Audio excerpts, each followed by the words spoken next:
Right now, your website is not ranking on Google on page 1 or page 2. And you know what that means? That means, unfortunately, when people are using Google to search for you, you are invisible. In this video, we're going to talk about how to get visibility on your website, some really basic but super important SEO tactics that also work for GEO, which is generative engine optimization. And that's just a fancy way of saying that your website is going to get brought into AI tools.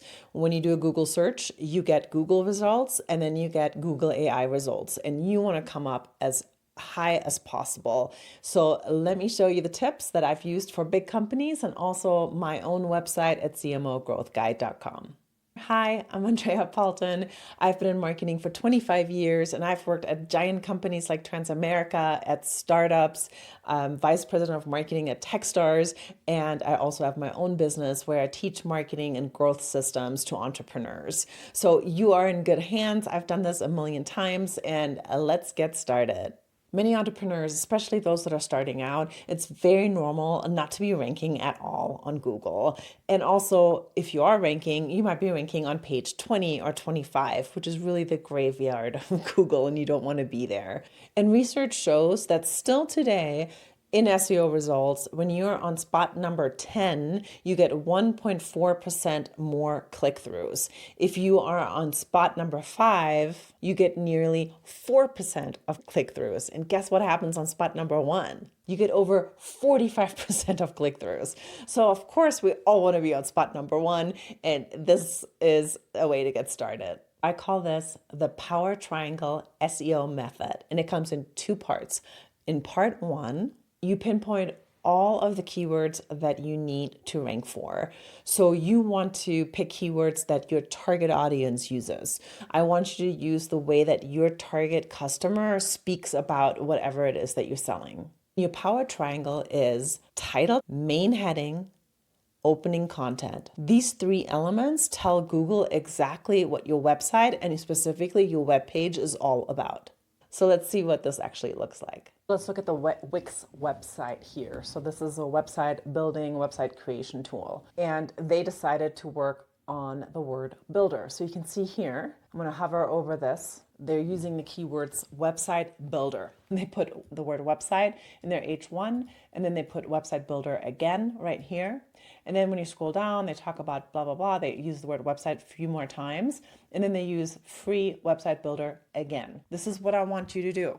All right, let's look at my website. So marketing consulting is the main keyword that I'm trying to rank on. So you can see here, I have my brand because I also want to rank on my brand. And then I have the word marketing consulting right there in the title tab. Then I have it in my H1. This is an H1. Then I have it in the actual text. I have it right here, marketing consulting that gives you everything you need to attract and convert clients consistently. And then, just for good measure, I have it again in my bio.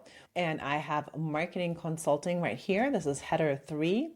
And then I have it in the button marketing consulting. It's not over the top where the reader is going to get annoyed. There's a lot of text in between the words marketing consulting so that the reader wouldn't even know that that's the word I'm trying to rank on. So you can do it in a clean way where you don't annoy the reader, which is key for what you want to do. So when you get started yourself, you got to do step 1, which is identifying your keywords. You can do this in very many different ways. You can use an AI tool like Claude or ChatGPT. You could listen to your customers if you don't, let's say you don't have a website yet. So you find your target customers and just talk to them and see what words that they use. Do they, for the Wix example, do they use website builder? Do they use website design tool? Do they use website help tool? What do they use? You want to use their words. And then you can also type into Google and put in website builder or whatever terms that you think that people should be looking for and see what people are searching on. There's also a tool called Google Console Search Finder, and you can actually use that as well. There's very many ways that you can get some free research done in figuring out what keywords you need to use. And don't forget, each page might have different keywords. So my homepage needs to say marketing consulting. And then an interior page where maybe I only talk about email marketing, it needs to have the title tab, and it needs to have like H1s and H2s, the header titles, and the actual content needs to actually talk about email marketing. So that'll be a different keyword for a different page. And usually when you want to look at keywords, they can be anywhere between 1 to 5 in your searches. Maybe start with 3 to 5 just to see what people are saying. Sometimes when they're longer, they're called long tail keywords.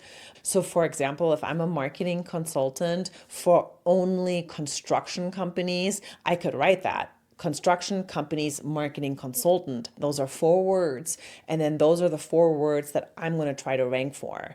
And if you have a niche, it's usually easier to get found. So niching is always a great thing. And here's where people mostly mess up. So on the webpage, in the header, they try to get too cutesy. They try to get like too cool. And they're using language that really no one's searching on. You want to be very straight up and use your keywords, use them often, but don't pepper them in too much where the entire website says marketing consultant, marketing consulting, marketing consulting. That's going to be annoying to the reader, right? So you need to find that good balance where you use your keywords for SEO and for GEO, generative engine optimization, and you use the copy that is not going to annoy your actual reader. And SEO is a long game.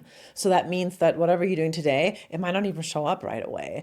And then if it does start showing up, it doesn't mean it's working right away. Sometimes some of the websites I've worked at, it takes weeks and sometimes even 6 to 9 months for them to really start showing up. So you just keep doing that work and you keep hoping for the best and for the Google SEO gods.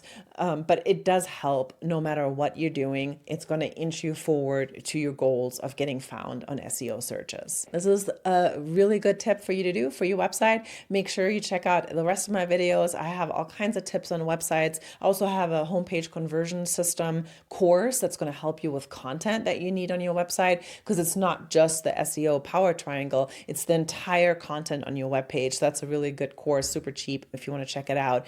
And then otherwise, just like and subscribe to get as many marketing tips as you can so you can grow your business faster. Thanks.